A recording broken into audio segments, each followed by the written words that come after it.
Hello everyone, I'm here to discuss some very serious issues regarding a few judges in Westchester County, New York. Back in early August of 2006, an individual who shall be referred to as Braveheart was arrested for an alleged harassment charge. The alleged victim was a woman who works for the LA Sheriff's Department for over 20 years. These charges stemmed from nude photos the alleged victim sent to Braveheart, that were then sent to her co-workers. Not only was Braveheart arrested, but an order of protection was put on him against the alleged victim and her brother for a period of 1 year by Judge Nicolas C. Braveheart had met and known the alleged victim, but he never spoke to, let alone met her brother. The whole basis for the order of protection was, quote unquote, "I do not know what Braveheart is capable of doing." This was said by the alleged victim. There were never ever any mention of any sort of violence, anger, or threats of any kind, let alone guns or weapons of any kind were ever brought up. And let's not forget, Braveheart lives in New York and the alleged victim lives 3,000 miles away in California. Order of protection. Yet there were no sort of violence mentioned, expressed, or implied. An order of protection is a very serious action with very serious consequences, as we all know. On the day of his arrest, two sheriffs flew here from LA, California to assist in the arrest with local authorities because of a secretary who apparently has nothing better to do with her time than to send nude photos and videos of herself to people online whenever the mood hits. And they were out here for a minimum of 2 days that I know.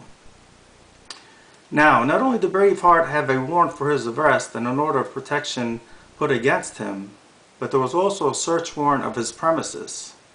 Judge Nicolas C once again gave the okay. There were at minimum 7 to 8 police officers and about 4 police cars on his property. The only things that were missing were fighter jets circling the property and a SWAT team. This was a scene more conducive to pursuing an extremely dangerous and violent individual who has committed atrocities, not of Braveheart. Can you imagine all of this because of a secretary sending nude photos that were then sent to her co-workers? All these resources and taxpayer dollars for pictures. You would have thought LA had more serious issues to deal with. Her safety, once again, was never an issue. There were never ever, once again, any kinds of threats towards her or anyone else, ever. Braveheart, who owns a home within view of the police department that is worth over more than $1 million, was forced to post bail rather than to be released on his own recognizance. After all, the police knew this was the first time Braveheart was ever arrested. Can you imagine forced to post bail? What did they think? He was going to flee the country and go into exile and give up his home and all his assets over a potential misdemeanor charge? Could it be they were flexing their muscles and trying to make Braveheart's life difficult? And because of the order of protection put against Braveheart, his firearms were confiscated, including his pistols and revolvers.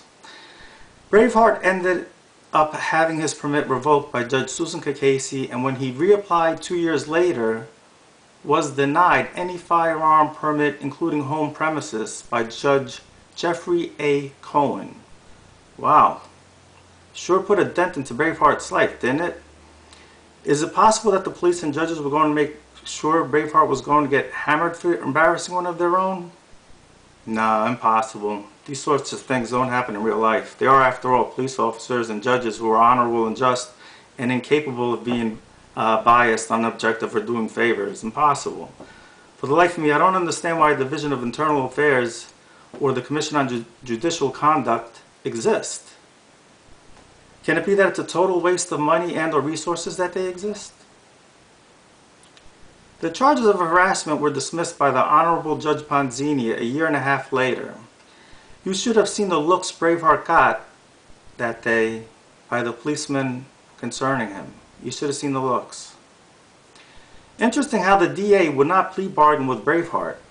He does have an impeccable history and background if you knew who he was. No criminal history, does not drink alcohol or do drugs, and is full of integrity and honor.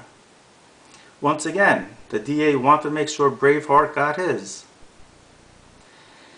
He was not going to get away unscathed, not in their eyes. They wanted to give Braveheart, at minimum, probation. Probation for sending pictures.